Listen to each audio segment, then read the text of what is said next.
let's face it, this is not the worst thing you've caught me doing.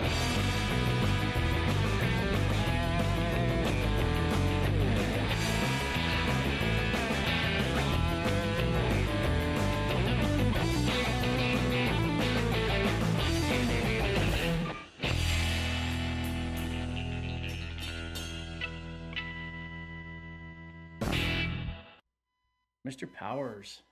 It's been a while since I've seen you, since you were on a trip for a little bit. What's new? What's going on? It has been a while. I guess before we get too far into this, I thought I was promised a free pint. That was the reason I came into this. There's always an option for one of those. Thought there'd be a free pint here. All right, let's start with one of those. Well, after that pause, Brent has his beer. Ooh, been looking forward to this. There we go. Cheers. All is better in the world. Yeah, thanks for having me on. This is great. I haven't really seen you in a little while. You're working nights. I'm not around, or you're not around, so it's good to finally get back together again. Well, let's start at the very beginning. Where do you hail from originally? Oh boy, way back then, right from the beginning. So originally from St. Thomas, Ontario. Lived there for, obviously my full life up till I was about 17, 18. Went off to Fanshawe College for 4 years, 3.5, 4 years. And then immediately hopped in a truck and moved out west with one of my buddies from school. So stayed out there for 4 or 5 years and then came back here. So yeah, that's me. So you played some sports growing up, obviously. I feel like every kid in Canada plays sports when they're growing up. Any big ones in particular that you were, the best at? The best. I would say I was average at best, if you want to put it that way. I'm still the best in there. Yeah, obviously any Canadian kid plays hockey or has dreams of playing hockey. That was obviously what I did growing up. My brother and I have a younger brother. He's a couple years younger than I am. That's what we did mainly was play hockey in the winter and soccer in the summer and, football for some of those. And then some golf in between. So, I don't know.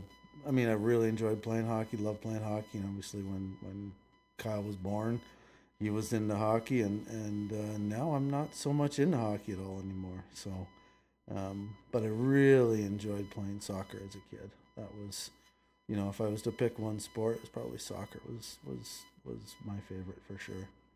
Yeah, I was in the same boat. I never played hockey myself. Not like just street hockey, pond hockey, an outdoor rink in the wintertime, but I never actually signed up and played. Probably because outside of soccer, all the other sports I played, it was always play for a month and I don't like this anymore. So my old man just said, we're not going to spend a whole bunch of money on equipment and everything to get into hockey. And then you go, Maybe I don't want to do that anymore. Yeah. But you were football, weren't you? I played football in high school. Yeah, you played football. See, we had football at school, but I never got into it. I just think I was too scared of getting injured was really what I was thinking. But I don't think there's any football left in school anymore around here anyway. Yeah. I don't think in our town that they've had football at high school ever. But back in St. Thomas, football was big back then. Yeah. But I wish I would have played, but too chicken. I played defense just so the fact that I knew that no one was chasing me. Yeah, you'd make a good linebacker, I think. Yeah, well, actually, I played middle linebacker, and I used to joke because on my high school jacket I had MLB on the side. I used to always say it was Mama's little boy. Do you still have that jacket? I do, actually. And does it fit? Oh yeah, it actually does fit. It was way too big for me in high school. I'm not sure if we screwed up the order or I was like, I'm going to fill this out, which I didn't until I was probably in my mid-30s. It's funny, when I played hockey, I played a year in Elmer, maybe 2 in Elmer, and we'd won all Ontario. All Ontario for Elmer. Elmer's a small community. But we ended up winning all Ontario, and at the end of it, we all got these jackets, leather jackets. At the time, they were cool, but looking at them now, they were the god-awful ugliest thing I've ever seen. 2 yellow stripes on the shoulders, a white stripe, and they were red. And it obviously had the emblem on the front. And it's funny, I was just looking at it, cleaning up my closet this morning. It's still in my closet upstairs. I pulled it out and I thought, oh my gosh. I don't even think I ever wore it more than 10 times. You know? So just more of a keepsake now.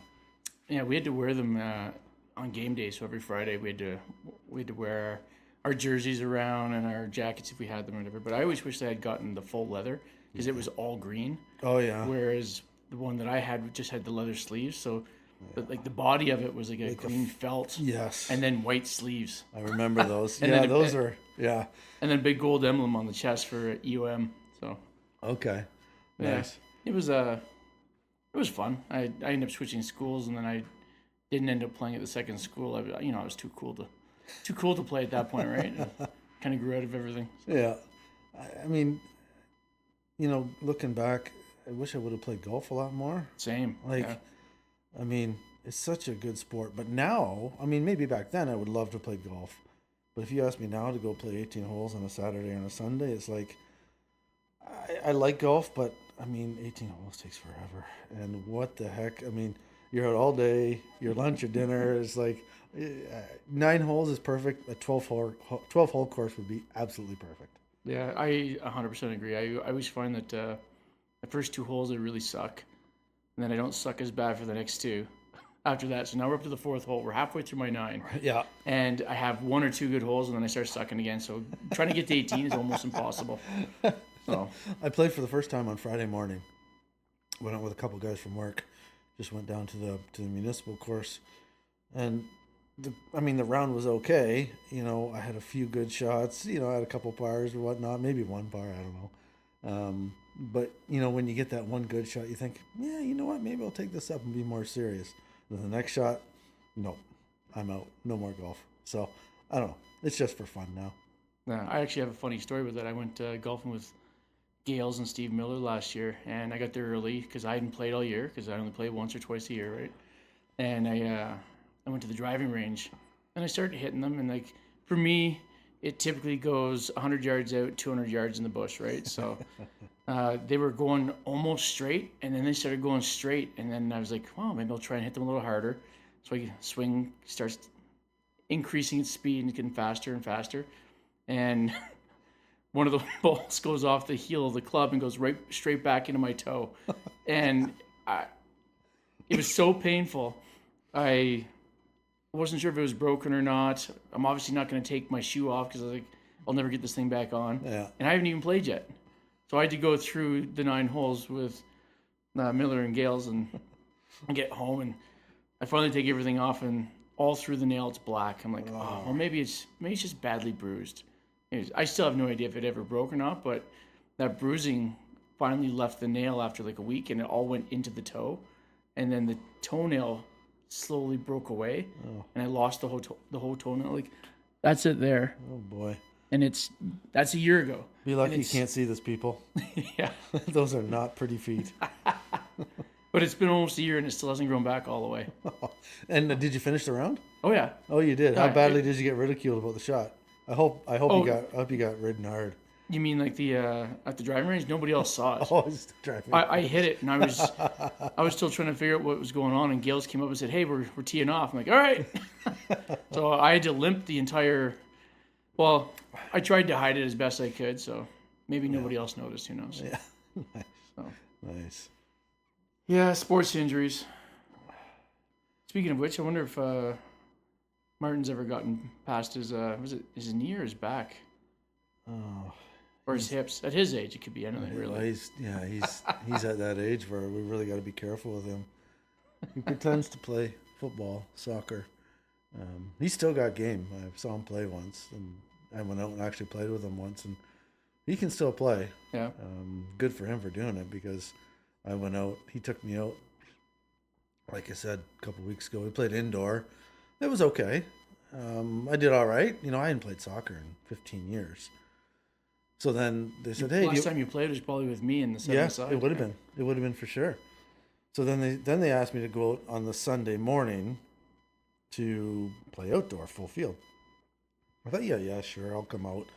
And I was going to be going in a running race the following weekend. So I was hesitant, but I decided to go out, and so I went out, and sure enough, about 3 or 4 sprints down the field, I pulled my hamstring, and I mean, I really enjoyed it. I'd love to keep going back out, but man alive, I mean, I'm not sure my legs could hold up to that anymore, or my knees. So, sort of focusing on other stuff now for sports wise, anyway. But I love playing soccer. Love playing soccer. Well, it's funny. We were talking about, was it maybe a month ago? We were started out joking, and I kind of turned real about maybe joining yoga. Yeah. I mean, when you're younger, it sounds ridiculous, but when you're older, you're like, it makes sense because you need to lengthen those muscles, right? So Absolutely. and it's just, I don't know, they say it makes everything better. Yeah, I mean, I think it would be great to have 4, 5, 6, 7 guys that wouldn't usually want to do that. Have an instructor come out, and I think it would help immensely. Just stretching and whatnot would and it's probably good for your mind too. But then I think of 6 or 7 sweaty guys in a garage trying to do yoga. Might not be a pretty sight. I actually tried doing it in here once. Lasted about maybe 3 or 4 minutes. Like, it's easier just to sit down and watch. and then the beer opens up. You're like, yeah, that guy's doing a good job. Absolutely. Yeah, those things that you should probably be doing for yourself, but you don't. Yeah. Lots of that. So outside of soccer, I guess you get that up there. I always, every time I think of you, I always think of one thing: Dave Matthews. Oh boy! Every time I see it, because you're like, for me, you're the OG for the Dave Matthews fans, for like the mental cases that travel all over the place, right? Yeah, you're right. No, I mean, there's also Karen. I don't know how many she does, but I know you go to a ton. Yeah. I just wanted to throw Karen's name in there just because she mentioned something a couple weeks ago. So, yeah. So how many have you gone to now? I think I'm at 33 maybe 34 after last year. I started way back when we lived out west, which was back in 96, 7-ish. I think was the first time I saw him. Was that the first time you lived in BC or the second time? The first time. Yeah. Okay. Yeah. So, they had, I think I met a friend out there, and he said, hey, why don't you come listen to this band? And it was down Pacific Coliseum, I think it was. It was an outdoor venue, and tickets were $15 or whatever it was. So away we went. We went down, and right then I just got hooked. It was just a totally different vibe. I mean, you had the violin, the saxophone, and all the horns. Like, in the drum player is, in my opinion, the best in the world, Carter Beauford. And they just had a different vibe. And then after that, they kept coming back to Vancouver, and I think I saw them 2 or 3 times out there. And then I moved back here, and then I started to, as you get older, you get a little bit more financially sound, and then I started following them more. So where have I been? I've seen them Pittsburgh, Chicago, MSG. Oh boy, I know I'm missing some really good ones. The SPAC is one of their highlight stops on the tour. It's a 2-weekend set. Probably their best and well-known concert stop is the Gorge, which usually ends their season, their concert season. So last year, when I turned 50, it was time to make the pilgrimage to the Gorge. So if you don't know about the Gorge, it's just a big, wide open gorge is what it is. I mean, you walk up the hill, and I could feel it starting to get the tingles, and you get up to the top of the hill, and then all of a sudden it just opens up, and it's exactly what you think it is. Just beautiful open air venue. And we stayed there for 3 nights, watched them for 3 nights, and not the same song. There wasn't a repeat in the song set from night to night. So where is the Gorge? Near Seattle. Okay. You're probably an hour and a half from Seattle, southeast of Seattle. Not much around there. I mean, our hotel, we stayed in a hotel. Typically, you'd stay camping, but I knew. My wife went with me. She's not a big camper, so there was we got to stay in a hotel or I'm not going to go sort of discussion. So and which was fine. I mean, the hotel was half an hour away, but other than that, I mean, people are crazy out there. It's just Dave fans are next level. So Is your wife as big a Dave Matthews fan as you are? oh heck no, no. She's come to love them just because I do. Now I say love just because I love them. She has her own band and bands, and she loves Current Swell and Jack Johnson and those groups. So somewhat along the same lines as Dave, but. So safe to say that Seattle's the furthest you've driven to. Well, I guess you didn't drive; you flew, but the furthest that you've traveled to go and see Dave Matthews. Yeah, for sure. And I mean, I've toyed with the idea of going to Europe. They've been in Europe this past year. Couldn't go this year, but it'd be one that I'd like to go see them somewhere out of North America for sure. Emma and I went to MSG 2021, somewhere around there, right in between COVID when you're allowed to go. When they opened everything up, and then they quickly closed it again. So we're in New York, and MSG again is just another. It's New York is crazy. Throwing Dave Matthews, and it was awesome time. So yeah, your daughter was just on actually last week. She was she spoke a little bit about this and that. It's weird how she never brought up Dave Matthews. She must be not quite as big of a fan as you are. I'm gonna guess she's probably more of a New York fan as opposed to a Dave Matthews fan. Yeah, it's funny. I think that she really does like them too. She just won't admit it. She probably won't admit it as much. There was, she became a Dave Matthews fan obviously because I like Dave Matthews, and there's an old video of her and I. Well, she would have been, I don't know, 2 maybe, dancing to Dave Matthews, and she's out there dancing all by herself. And I think the song was One Sweet World. And as soon as she heard that come on, she just started going at it. And I have that on video somewhere, and it's on Facebook now somewhere too. And we repost it every year. It's a great video. So she is a Dave Matthews fan, I'll say. Right on. What about your son? Yeah, I'd say he is.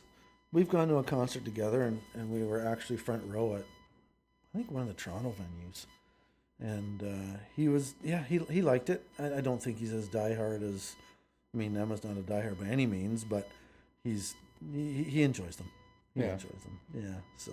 I guess that's kind of similar to the Algonquin trips where Emma really enjoys them and Kyle likes them, but doesn't have that same outdoor enthusiasm as you do. I mean, I'm not even sure Emma does compared to you, but I think she's probably pretty close. Oh yeah, I mean we've been going to Algonquin since she was, I want to say 14, so 10 years ish now, and we go every year, and she absolutely loves it. This year she's planned our trip, so I'm interested to see. I know where we're going. We plan that part together, but she's planning all the other stuff, so I'm Nice. be interested to see the food and all that sort of stuff. But for Kyle, I've taken him twice. Him and I went together, and then Emma went the year after, and it's clear that he likes the hiking piece of it as opposed to the canoeing part of it. Right. I don't know why. I mean, Emma and I are total opposite. We love the canoeing part and the portaging. I can live with the portaging. Emma despises the portaging.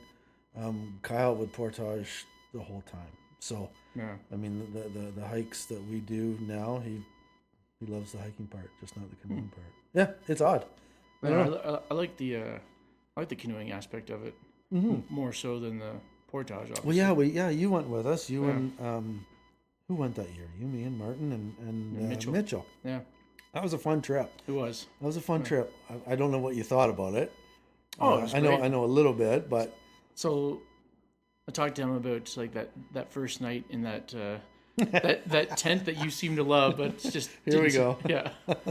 So like I said to Emma, like that first night, I was worried about a bear or a moose. Like we were on an island, but still it was an island that was covered in moose tracks and bear tracks and whatnot. So that first night, all I had in my head was like a moose is going to come walking through here, not see this little tent that's literally the size of me yeah. laying on the ground, and it's just going to step on my skull and just crush it, right? So I know Emma laughed or whatever, but then I talked to some people at work, and this one guy said that some guy died in Algonquin years ago. He was asleep in his tent at night, and a moose got spooked and it went running through. His antler got caught on his tent and dragged him. That's crazy. Yeah, That's crazy. It's very rare. I'm sure it is. I mean, it's like getting hit by lightning, I would say. Yeah. You know, Algonquin over the years has become very populated. I mean, obviously, the deeper you go in, right. the less people you're going to see, and probably the more wildlife you're going to see as a result. Well, you said that you've been going for 15 years, whatever, and your last trip or your trip before was the first time that you saw a moose. Yeah. So I mean, Which is insane. I yeah. think that you should be seeing those almost every time you go. You would think so. And so, yeah, it's been 15, if probably 20 years, or maybe even more, I've been going. And I've only ever seen a moose once. And it was with Emma on what was called the Brent Run. So we went south to north and north to south. And I mean, the Brent Run is I mean, they try and race to get the best time. And we certainly weren't doing that. We did the Brent Route as opposed to the Brent Run. So we more enjoyed our trip, but it was funny just on the way back down a little inlet. Look off to the left, and there's a moose and her calf, and you know we got as close as we could safely. Right. We like to give them their space because if they feel threatened, of course they're gonna take action. So we stayed our distance and sat there for 40 minutes just watching the moose, and it was such a peaceful time. And then last year, whatever year it was recent. We're paddling along on one of the biggest lakes in Algonquin, and just off on the shore was a bear, just sitting there, not really caring that we were there. You know, he looked over, next thing you know, and then he takes off up in the bush. And it's rare you see really any of them, animals in Algonquin. Some people go and see 10 at a time. Fuck, we only saw one in 20 years. So, yeah. Well, you get to see some animals on your last trip, though. Oh, yes, that was the best trip ever.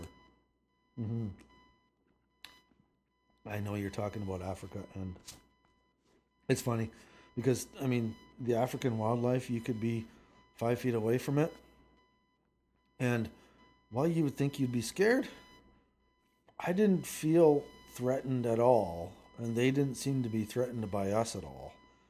I mean, they knew that you were there, but they didn't really care. It was quite astonishing. Do you think that's because the safaris are so frequent, or they just don't care about anything that's around them until it becomes a threat? I think it's probably the latter. Yeah. I think it's probably the latter. Now, I mean, we did safari tours every day, morning and afternoon. And there were some areas that were far more populated. And the last spot we stayed for 5 nights called Tessa Lodge. It's on a private game reserve. It's protected. There's no hunting. So they're allowed to drive anywhere they want. In the actual Serengeti itself, there's roads. When I say roads, I mean loosely, they're roads. Paths more. Yeah, exactly, that you need to stay on. You can't, if you saw an animal way off in the distance, you couldn't just all of a sudden go off roading and go find that animal. Whereas at Tassa, they're crazy there. I mean, they just go wherever they want. If they see an animal and you want to go see it, you're going. And it was just the best experience of my life. So your trip was obviously a little bit different than Emma's. What do you think the differences were? I mean, we were talking a little bit yesterday about you were saying that, you had to sleep in a tent. And Emma very quickly looked at everyone and goes, wow, it's a tent, but it's not a tent. You want to explain it was that? Let's say it was canvas walled, but the interior was like running water, beautiful finishes, shower, stonework, woodwork. I mean it was a shell. The shell was canvas. It was the tent, but everything inside, it wouldn't replicate a tent at all. Oh, so these things are actually permanent structures where you went? Oh yeah. Okay. I mean, I'm sure they change. Oh yeah, absolutely. I mean, it was running water and hot water and like beautiful beds. Like, see, when you guys were first talking about it, I thought it was more like someone's gone ahead and put up this big tent thing, and Emma said there's a chandelier in it and stuff. But I mean, all that stuff can be quickly hung, and I just figured it was like a little portable shower or whatever. But no, this is like a full on. It's a hotel out in the middle of. Yep. 100%. Yeah. Wow. 100%. Tasa Lodge was, I mean, if anybody's ever going to go to Tanzania, that's the spot to, and you want to do an African safari, that's a place you want to go. It had 12, and I say tents, quote unquote. So I mean, really the occupant load at that place would be anywhere from, let's say there's 2 people in the tent, 24 if you had a family, maybe 30 people there at any one given time. And they do such a good job of, on your safari tours, usually you're coupled up with another couple for the entire time, but they stage it so you're at different areas. You never ever see anybody else basically during the day until you get back for dinner or breakfast, and you never see anybody else. And it was just so well planned. What was the food like?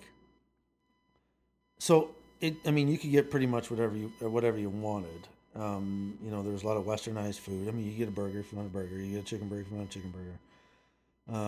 But then they also had, every dinner was a soup, a main, and a dessert. Could you get like a buffalo burger or a lion burger? Or? No. It's funny because, we had a gentleman that was looking after us the whole time that we were there. So, named Gabriel. And I asked him, I said, hey, if I wanted a real, true, authentic African meal, can I get one? He said, Brent, I would love to give you an African meal. So the next night he prearranged it with the chef. And so that night he brought out like 5 big dishes of African food. I can't even remember the names of them, but there's a whole process to eating it. He brought over a hot bowl of water, wash your hands. And you're all eating with your hands at this point. Right. You roll up a ball of, and I liken it to mashed potatoes. And then there was chunks of beef, and then there was a spinach dip, spinach salad, let's say, tomato salad. What the heck else was there? There was a dipping sauce as well, and you just pick it up and grab them all at one time and eat them. And so Gabriel, our butler, you could tell he was proud that we'd asked to have a real authentic African meal. Like they are the proudest people that you'll ever meet. They were so happy to show you their culture, tell you about Tanzania, tell you whatever they wanted. But when he served that food, he was so happy that somebody asked him to have a true African meal. So it meant a lot to him, and I love the food. The food was fantastic. I bet you there's only a handful of people that would actually ask for food, like that kind of food. They'd probably just like, I'm just going to stick with what I know. I don't want any issues. So yeah, the fact that someone's actually stepping up and saying, I want to eat what you eat. Mm-hmm. Like, I'm here to learn about you. Mm-hmm. Yeah, I can see why he would really enjoy that. Oh yeah, he loved it. He was happy. I mean, if he brought me out a bowl of brown beans, that might have been a different story. Because I know when Emma went, and you mentioned Emma, when she went, she was staying in a hostel, but her food was a lot of rice and beans. And I'm not sure I could have survived on beans. Rice? Yeah, no problem. Brown beans? Not for me. Well, it's funny. Like I said to her, like my knowledge of the African continent, I have none, other than just what I've learned from now you and Emma. But before that, like if you had said like, I want to eat what you guys eat, I'm thinking just like a big sack of rice, and that's all that they're living off of. Yeah. But again, I'm picturing everything like you used to see in the commercials where you'd see celebrities walking through these little towns asking to donate money to these African kids that are starving. Yeah. And they've got flies all over them, even though they're still smiling because, like she said, like Mm-hmm. they don't know any better. Mm-hmm. But again, I know very little, so Now, Africa is, I mean, there's different Africas, let's say. I mean, when we were driving in from our hotel the first night, you drive through a bunch of small villages, and it's exactly what you would think it would look like. Whenever you learned it in school and probably movies or whatever you've seen, it's exactly how you see it. So there's that piece of Africa. Then there's obviously where we were was they cater to tourists. I mean, they're going to make it the best of the best, right? right. But then there's also what's called the Maasai villages, which I learned that there's 128 different tribes, I think they called them, in Tanzania. So we went and visited one, and that's totally different from both. Where, I mean, their houses are, I mean, half the size of a garage, a 2-car garage. But they're fully made with sticks, mud, and cow dung, and it was nice to learn that the women make the houses. They're the ones responsible to make the houses. So it would have 2 small bedrooms, and when I say small, I mean like no bigger than a couch, a small cooking area, 1 small window, and then they have an area where they bring their calf into the house. So if they have 1 or 2 calves, they bring them in because they're afraid of them getting eaten by lions or whatever in the night. And these villages are in the middle of nowhere. Like they're in the middle of nowhere. So they bring their calves in, and the calves area was larger than where the people were sleeping. And this house, I think, slept 4, and I don't know how it would sleep 4. I really don't. Wow. And there was an older lady there. She was about 90 and didn't speak any English at all. Didn't speak Swahili because it's a different language in the villages. We were speaking a little bit of Swahili. But it was just incredible to see these huts all over the place. But there's quite a structure to all of them and how they build them, where they build them, who builds them, who does what. The kids are outside just playing around, and they just live their life, and they work and work and work. That's it. Well, it makes sense that they keep them small. I know Emma was saying that every time someone in the village passes away, they have to move the whole village. So you wouldn't want to spend all that time, because like just listening to you talking about how big it was like, well, you could just keep adding to it and make it bigger, could you not? But there's really no point, because as soon as someone passes away, you're like, well, time to knock this one down and move on to a different settlement somewhere, right? So, but to build that house, they were telling us it would take 4 to 5 months just to build the house, because they're using small sticks to weave together and then put the mud on each side. So to find all of these little sticks, they have to travel. And when I say travel, they're walking. So I wonder how they live in the beginning then. So say they get to a new settlement, it takes them that long. Even if let's just say you made that first room for everybody, I'm sure that's probably not getting done in the first couple hours you get there. Heck no. So you're just sleeping by the fire, and everyone's taking shifts, maybe watching out for animals. I would assume so. Wow. And I mean, there's That's a whole insane.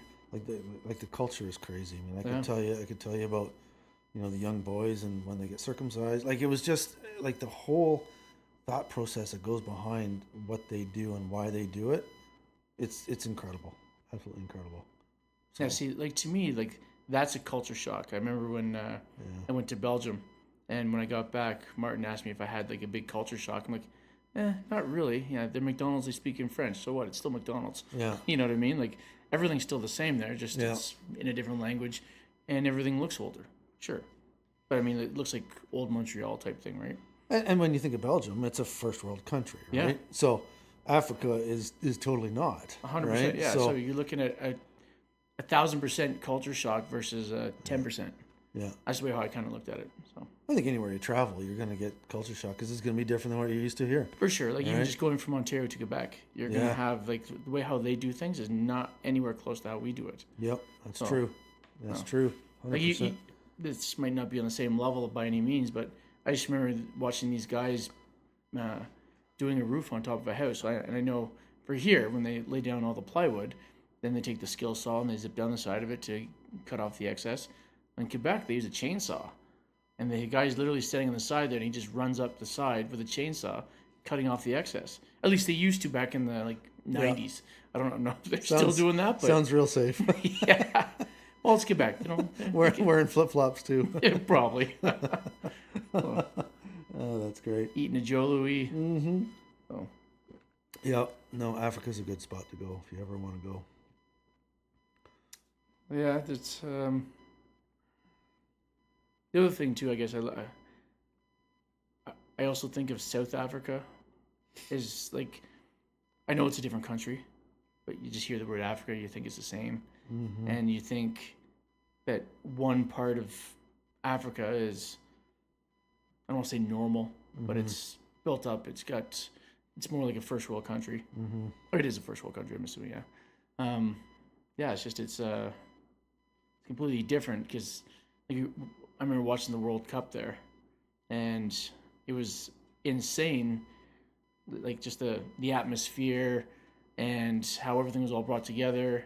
And then you're still thinking, it's Africa. Like, how is it? Yeah. How are they doing this when you hear the other side, right?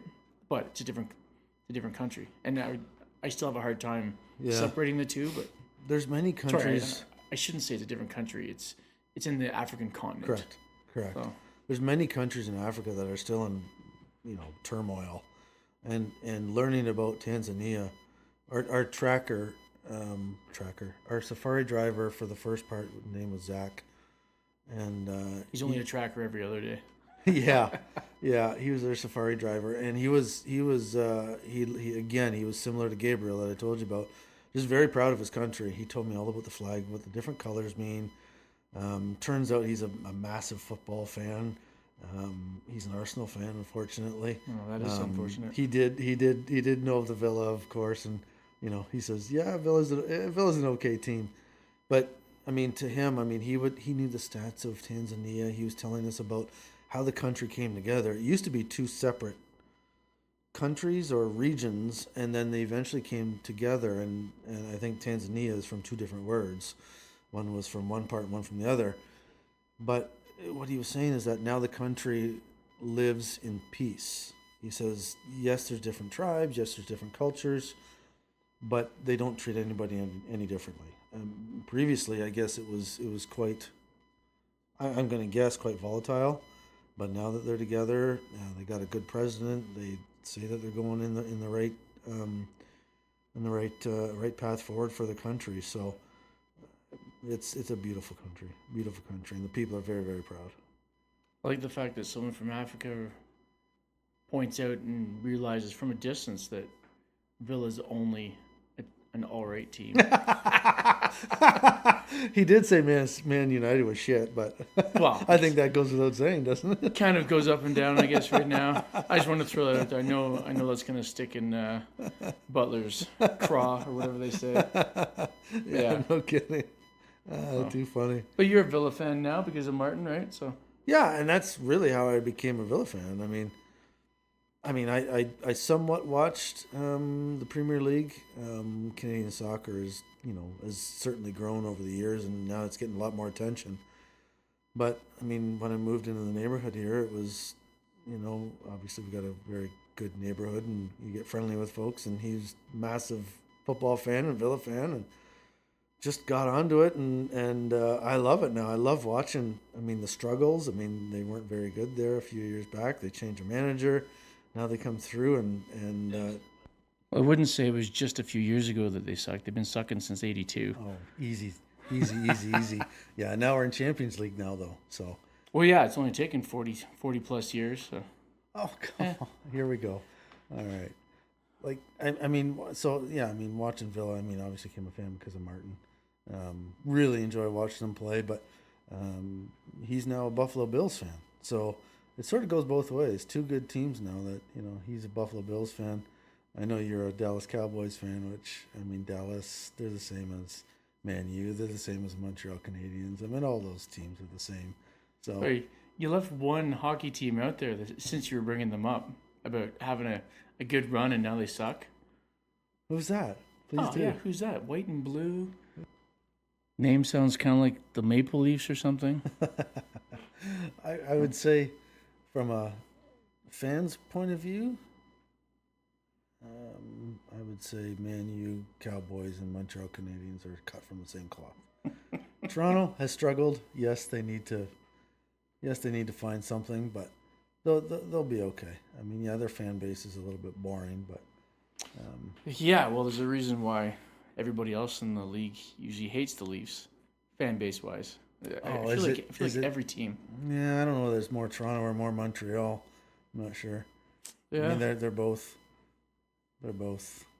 struggling now. Toronto can't make it through the playoffs at all, and I guess Montreal made it far last year, didn't they? So I feel like Toronto's biggest problem isn't even so much the fans. It is, but they're like the fans and the media. It's like they give up on them really, really quickly, and then it quickly turns into, well, there's always next year. I feel like that should be written on the Leafs jersey somewhere. There's always next year. True. I mean, if you look at the rink, whenever they fill the rink, it's all white collar, right, as opposed to, blue collar. Yeah. People that pay good money to go watch a game. They should be the ones that are really there and cheering them on. So, but Yeah, but they just at that arena, like obviously, like if you can go to Buffalo, it's way cheaper. But for Toronto, they're paying a staggering rate just to get a ticket to go watch them in the nosebleeds. Like it's true. But who wants to go watch Buffalo too? unless it's the Bills. Actually, I was there last year? That arena, they've redone that and it was really, really nice. Unless it's a new arena, maybe, but I'm not sure how old that one is, but I took Kyle there a few years ago, and yeah, it's not a bad rink. It's just the drive from here to there is not the most enjoyable. It's a bit of it's a bit of a journey. Yeah.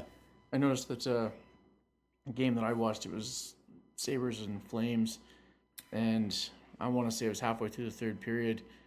The Sabres fans were all leaving. Of course. Like I'd say 90% of the arena was empty by the time the buzzer went. Because Calgary was probably winning 7-0 by then. Yeah, but I don't remember the score, but it wasn't overly great. But there was a lot of screaming, bad calls, according to Sabres fans, right? So of course, that's every league though. Yeah. I mean, just look at baseball. If you want to talk about bad calls, everyone thought after Angel Hernandez left that everything would be all hunky dory, and you got other umps that are stepping up and making the bad calls for them. Yeah, I mean they've talked about making pitch calls and whatnot automated, and they need to. I don't know about that. I really enjoy the human error of it all too, or I like the discussion of if that was a strike or not a strike, or if that was a goal or not a goal. In soccer, the same thing. I mean, but you can still have that same discussion after the electronic system says strike or ball. But you can still have that conversation afterwards if you agree if it's a ball or a strike. But it's going to be way more accurate because right now they're going, okay, that ball was 12 inches outside the plate, and you called it a strike. Like that kind of element, like that's an ump now affecting a game to a whole nother level. That's true. I can see that point of view. I don't want to. I still like it when you see an ump come out of the dugout and throw dirt or start yelling and screaming. I love that. You wouldn't get that. I mean, it's too black and white at that point. It becomes too automated. Yeah, but you're still going to get that for like all the other bases are still going to be done by the ump. The only thing that's going to be done is balls and strikes, right? So you're still going to have that human aspect for each one of the bags, and even the calls at home plate. Is he safe? Is he not? So you're still going to have that same human element. You're just taking that one aspect that should be, I think that should be black and white. Like if you can get it honed in. So you and I have talked about this before. I think there should be a puck in the a puck. There should be a chip in the puck. Yeah. There should be a chip in the soccer balls, which they do have, for goal line technology. But the chip in the puck, that to me makes 100% sense because my biggest pet peeve in hockey is watching a goalie fall onto a puck, not know where it is, and what happens? The defenseman goes over and drags them out, and he gets up, and well, obviously the puck's not in the net because he's been drugged. As long as the camera can't see where it is, then it's why the ref says, "Well, I can't make that call. I didn't actually see it in there." So VAR, good for the game or not good for the game? 100%. The accuracy has gone way up. Does it still make mistakes? Yeah, but not nearly as much as what the refs are making before. I mean, just you have to go all the way back to that 82 Argentina and England. Yep. The hand of God. Yeah. That never would have flown today because what do? After every goal, they go back and see if there's any sort of infractions leading up. Yeah. Well, they would have gone back and saw that Maradona hit the ball with his hand into his path so that he could keep running. Well, I see that trophy that he won was up for auction or somebody's trying to sell it, and they were his family was trying to get the trophy back, but they lost that pursuit to get the trophy. So I haven't seen anything about that. And it just came up. I don't know, probably less than a month ago. The trophy that he was holding when he won, when Argentina won, was up for sale. Wow. And they tried to block the sale, and they were denied. So, yeah, That's crazy. tough because like if it was stolen from him, that'd be one thing. But if he sold it, which, Yeah, I don't know how he lost it, but I assume he probably got rid of it somehow, or I have no idea. But Hmm. yeah, I don't know. VAR is a funny one. I see all the clubs just voted to keep it in the game. I think there was a vote to take it out, I believe. I think most of the clubs voted to keep it in. So, which it cheers. is what it is. Cheers, my friend. Number 2.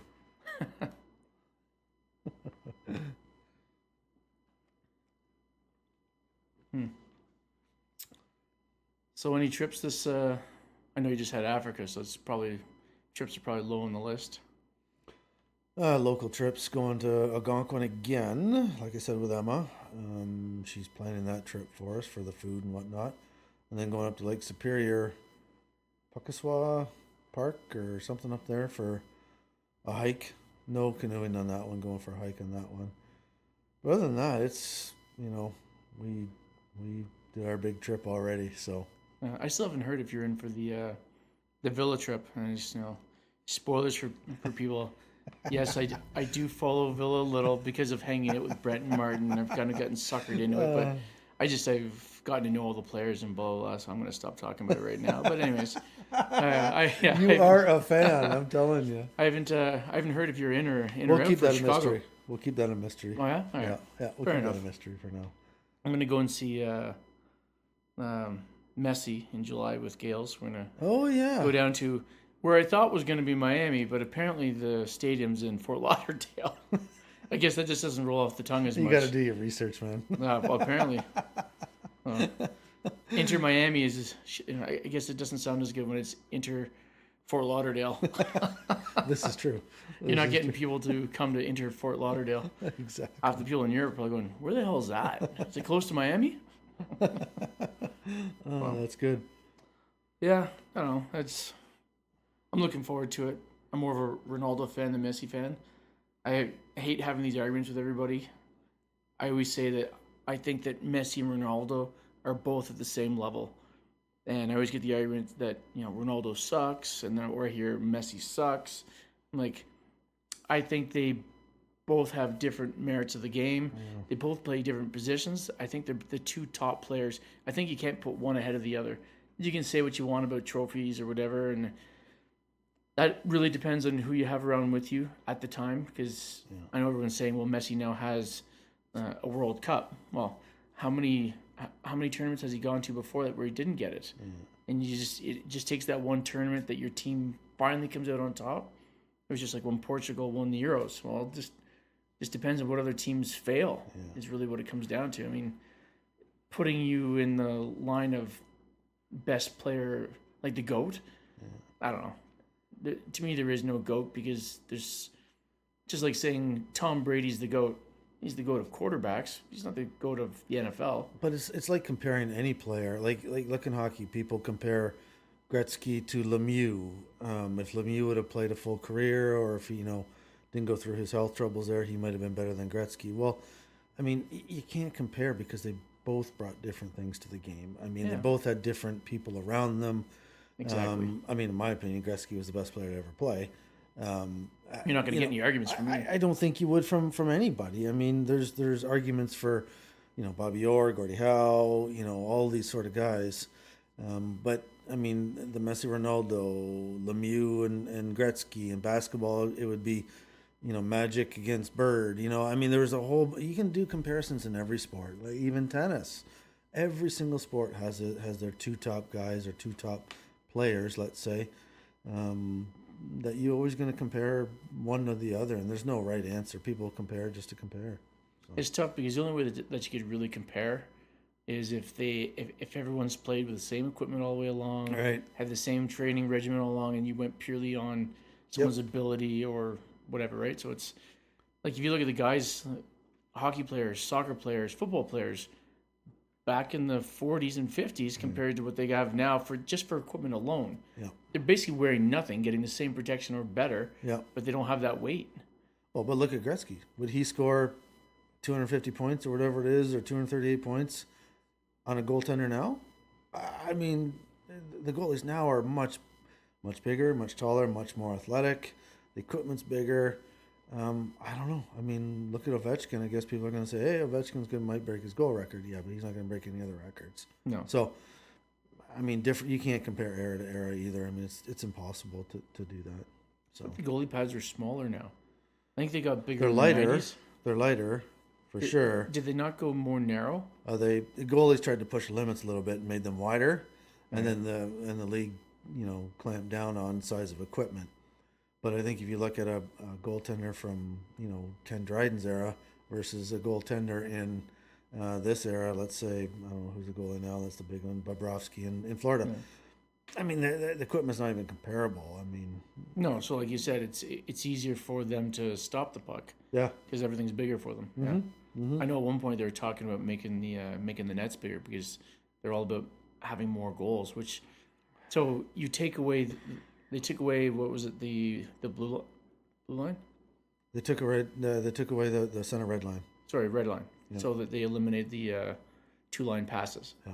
Well, Gretzky had to deal with that. Absolutely. So, like, there's lots of small factors here and there. Would he have done it now? Who knows? Yeah. You wouldn't know that unless he was actually 20 years old and entering the league. And, I mean, maybe he would have been the Crosby. But, again, it would all depends on who he's got around him. Yeah. But making the nets larger totally changes the game. I mean, goaltenders need to relearn the whole sport. I mean, there'd be a real gap. It'd be like in soccer, making the nets 2 times larger, or in golf making the holes, the size of a beach ball as opposed to, just a cup. So it would be very, very difficult to change it now. It would just be ridiculous. You know what they need to make golf more difficult is me. I mean, when I worked at the golf course, the owner said, make the hole placements more challenging. So I put one on a hill. Oh yeah, you'd be the worst guy ever. People be cursing you for the whole round. Oh, they were like the owner had to come and say, "Yeah, I'm going to need you to change that hole," because we were sitting there watching. We were sitting there watching all these players go putt up, putt back down, putt back up, putt back down. So they were getting like 6 or 7 strokes on a green that they should have just had 1 or 2, right? So yeah, I loved it. I also used to sit there, like not in tournament time, but he's sitting there. We had little satellites off it in the bush for turning on the sprinklers. And you get 3 or 4 guys just walking up to the green, and you quickly turn it on, and you see them run, and then you shut it back off, and then you drive by. Oh, sorry about that.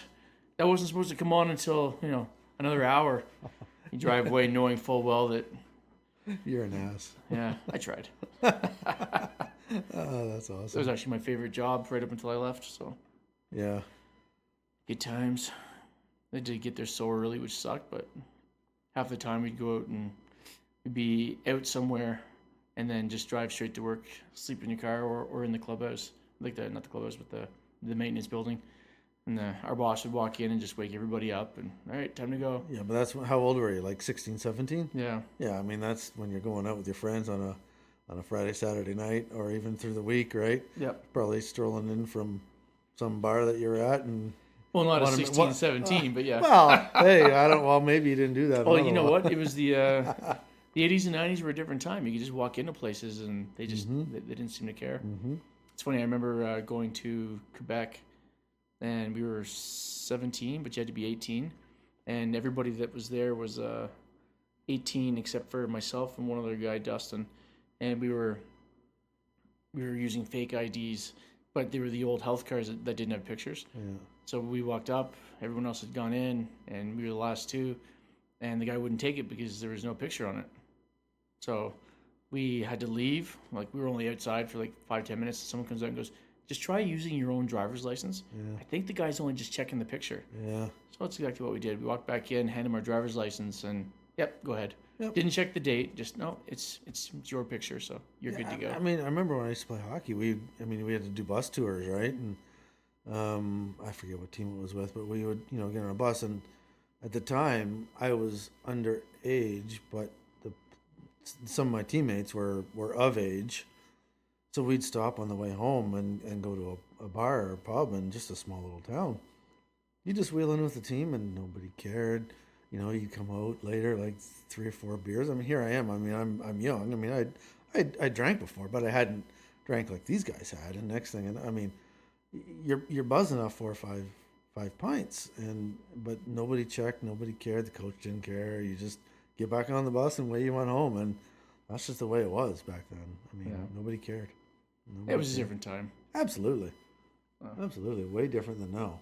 Well, it's like you keep seeing all these people on TikTok talking about how the greatest days were back in the 80s and 90s, and I kind of tend to agree. You didn't get people. Of course we do, because look at us. That's the age we're at, right? Well, for sure. I mean, but you don't have everybody on their phones all the time. Yeah. I was talking to my kid yesterday about setting up like bush bashes when we were kids. I said I had to drop maps and go and pass them out. Mm-hmm. Like, why? I was like, well, because we didn't have phones to show locations, which I wouldn't want that anyways. Yeah, exactly. So I don't know. It's just easier. You're separated from everybody else, but you're not, because everybody always knows what you're doing. You had more face-to-face contact with everybody, or you'd call them on the phone with that 30-foot long telephone cord that everybody always had, where you could just walk around the whole house. Exactly. So, well, when you think about it, that wasn't that long ago. I mean, technology has gone so fast now. I mean, that depends on who you ask. Well, true. Yeah. No, that's a good point.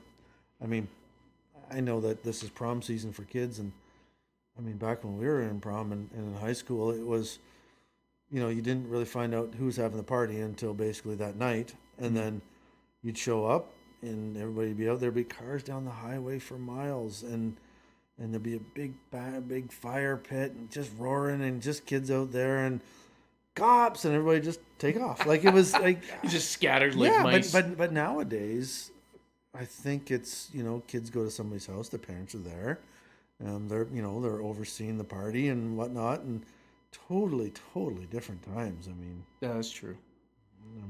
But you know why? Because those parents are us.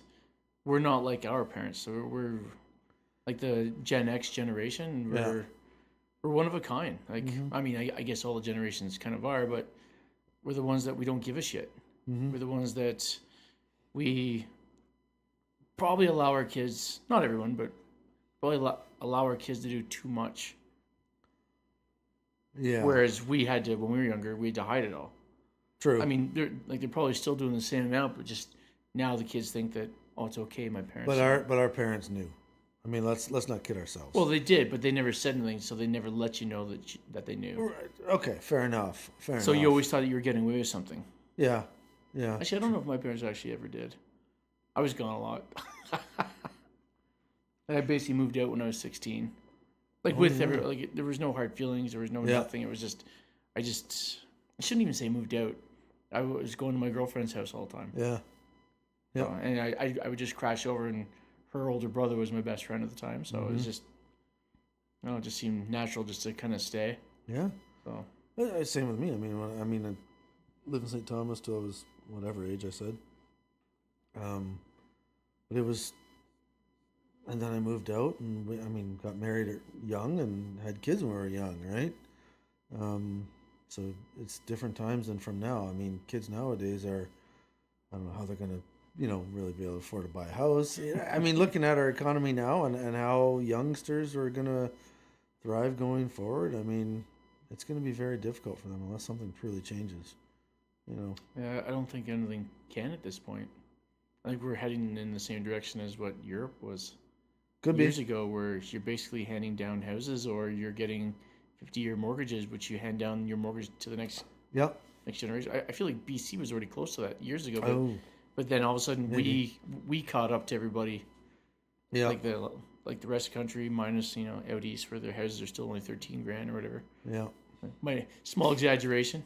Yeah, probably. That one's for Dave Taylor, just in case he's listening. Taking a shot at the East. I don't know how many people listen to this one. Probably 6 if you include everybody on our street, which would be 6. This is true. This is true. Although I did notice someone from Belgium was listening to Martin and Emma. So well, that's good. It's crazy, Belgium. I was there, and I didn't talk to anybody in Brussels. you- If it had been Japan, then maybe left- 'cause that's where we were staying. But You left your digital footprint. There you maybe go. You know, Garage 33. garage. Garage. I noticed that Martin Bradley. I shouldn't say notice. Martin Bradley sent me a message spelling garage for Okay, me. Garidge. I think. Yeah, that's exactly is how what he it's spelled supposed it. to be. Is that right? Yeah. Okay. Yeah. I mean, so we gotta change some shirts now, some hats, and everything, Yeah. right? I think that's a brilliant name for it. I think Martin and Mel should both come on the podcast, and they can talk all about garage and. Oh, it'd be nice to be able to hear from them. Yogurt. Was that Yeah, and yogurt and corn. corn? Yeah, absolutely. That'd be great. Because they immigrated to Michigan, so they may have a different perspective as Martin. I think they were in town yesterday. I saw them downtown. I thought I saw that too. They went to the festival, right? I saw them downtown. Didn't say hi, but I was Jerks. in my car. They were on the street. Yeah. Oh, well, I guess I should probably let you go. I know you got stuff to do, things to see. I'm so busy. I know. So busy. We might have one more beer after Well, this. we might. Yeah, I think this has been the best version yet. Like, Oh, 100%. We've actually gone over the hour mark. yeah, like there you go. I don't know how long you talked to the other two guests for, but this is the best guest yet. I got a couple suggestions for you for guests, so Oh, you nice. should get on. So Yeah, Martin only lasted 38 minutes, so he came in a little short. that's what I hear a lot of. Yeah. So I love these little shots that he gets to hear afterwards. Now he's gonna want to come back on just to give shots back. I can't wait. We got to go shot for shot. We can Yeah. do that, no problem. I was thinking we should we'll have to start a little club. We'll have to get all three of us on, just Sure. giving each other the gears. Yeah, maybe it's a once a week sort of thing or once a month sort of thing. Yeah, I think that'd be kind of cool. yeah, that should be fun. Absolutely. Well, thanks for having me on. Yeah, This is great. Thanks for Appreciate coming. it. All right, I guess I'll talk to everybody next time.